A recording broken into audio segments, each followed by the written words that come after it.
Don't forget to subscribe. It's free. And hit that notification bell. Franklin and the baby.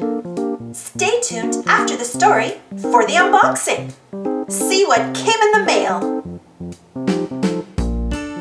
Franklin was a son, a grandson, and a nephew, but he was not a brother. Franklin often thought about being a big brother, and he wondered what it would be like to have a baby in the family. Franklin was going to find out soon, because his best friend, Bear, was about to become a big brother. One day, Franklin was having lunch with Bear and Snail. Bear had 2 lunchboxes filled with cookies, muffins, and brownies. "Wow, Bear," said Franklin, "your lunch looks good." "I packed it myself," said Bear. Franklin was surprised. "My mom and dad were busy putting the crib together," Bear explained. "I made my own breakfast too. When you're a big brother, you've got to do more things for yourself." "Are you a big brother now?" Franklin asked. "Not yet, but I will be soon," said Bear. "Are you excited?" asked Snail. "I sure am," Bear answered. "My dad says that when the baby gets too big for the crib, we might get bunk beds." Franklin thought Bear was lucky. The next day at school, Bear was still talking about the baby.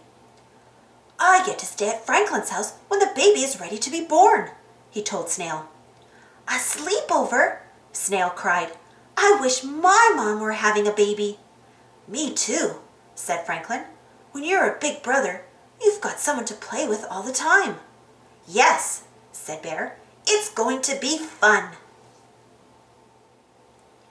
After school, Franklin's mother was waiting at the bus stop. "Why are you carrying that pillow?" Franklin asked her. "This is Bear's pillow," she replied. "Guess who's sleeping at our house tonight?" Bear's eyes lit up. "Is the baby ready to be born?" Franklin's mother nodded. "Hooray!" cried Franklin and Bear. "The baby is coming!"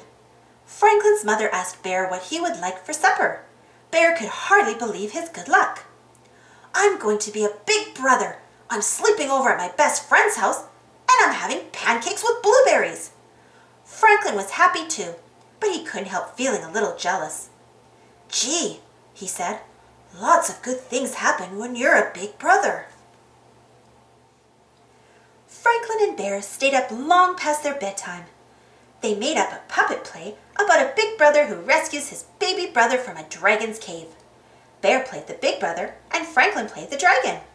They tried to fall asleep, but they were still awake when Franklin's parents came in to tell them the big news. "Bear, you have a brand new baby sister," announced Franklin's mother. "Wow, now you really are a big brother," said Franklin. Bear looked as if he would burst with pride.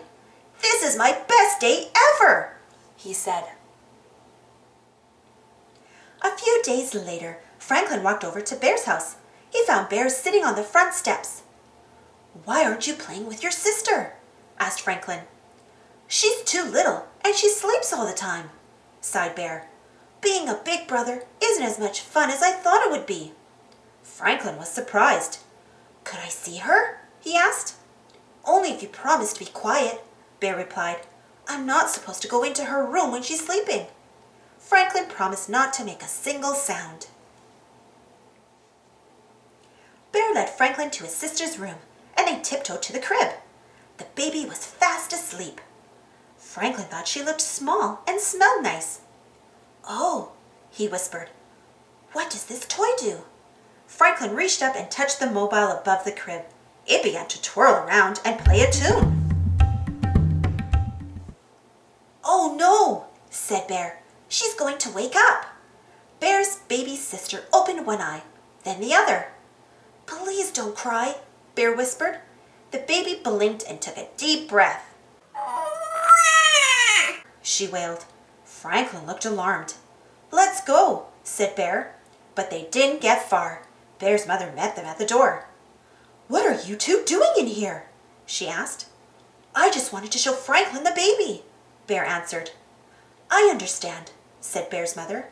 but we should try not to disturb her when she's asleep. Bear's father came in and picked up the baby. There, he said as he rocked her in his arms. No harm done. Bear was upset. I can't do anything right, he cried. Being a big brother is awful. Franklin couldn't believe his ears. Being a big brother was supposed to be special.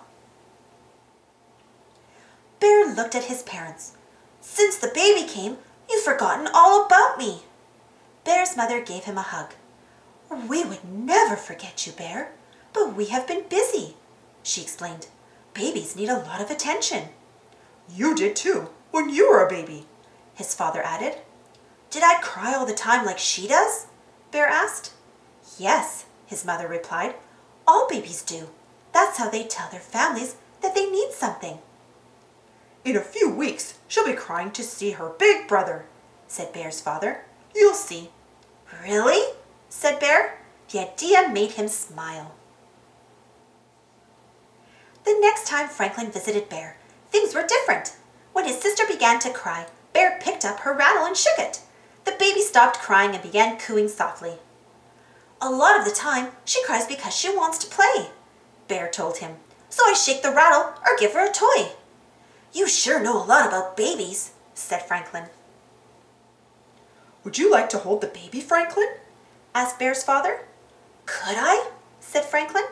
Franklin sat in the rocking chair and held his breath as Bear's father placed the baby in his arms. Bear showed him just how to hold her. Franklin held the baby gently for a few minutes. Bear, I really like your baby sister, he said. The baby smiled at Franklin. She likes you too, said Bear. You're my best friend.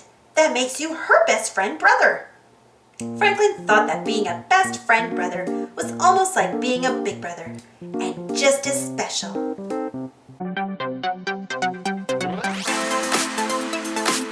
I received another package in the mail, so let's open this up and see what came.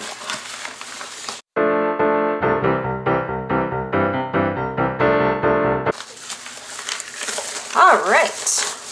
Oh my goodness.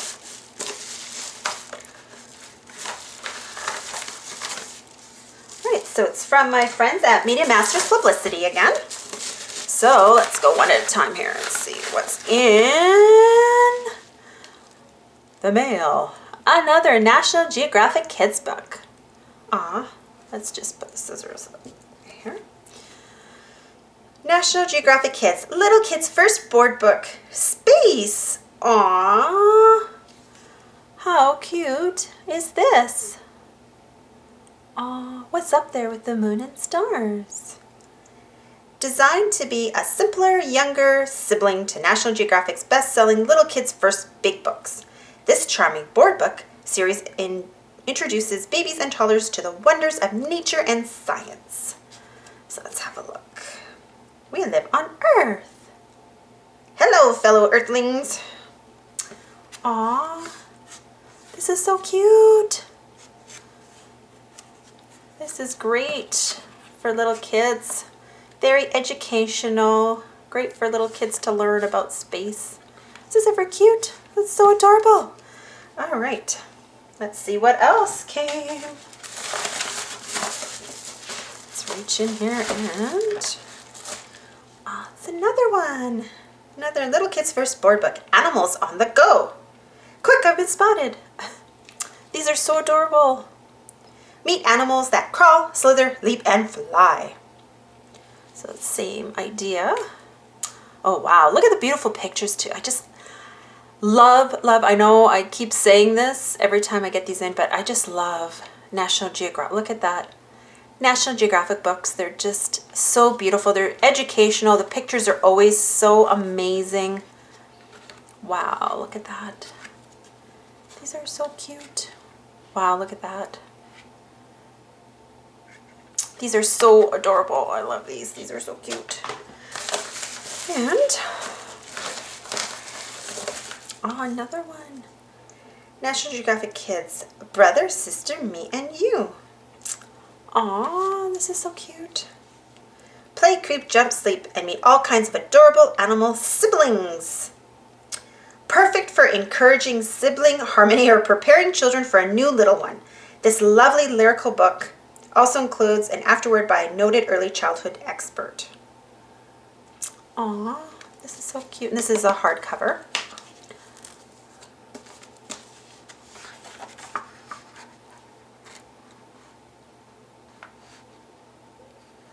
Sister lion, honeybees. Oh, this is so cute. Oh, this is adorable. What a cute book. That is adorable. All right, what's next?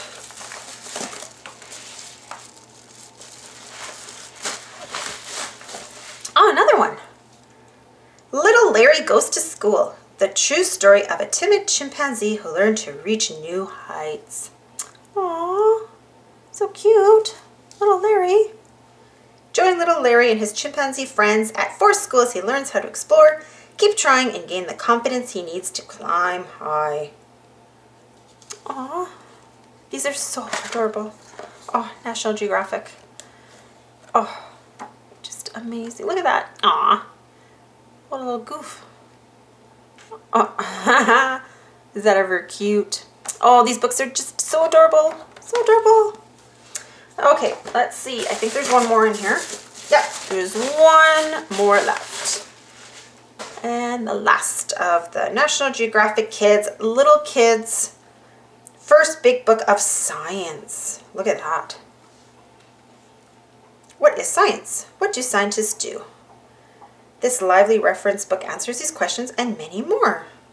Inside you'll find more than 200 incredible photos, age-appropriate explanations of the things that scientists wonder about and learn, questions and activities in each chapter, simple text for reading aloud or for beginning readers, fun facts, parent tips.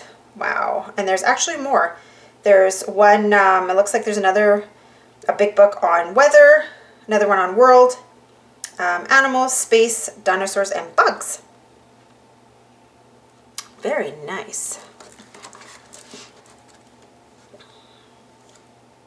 That's just a little look inside. Growing food. Furry animal. Super cute. Furry animals.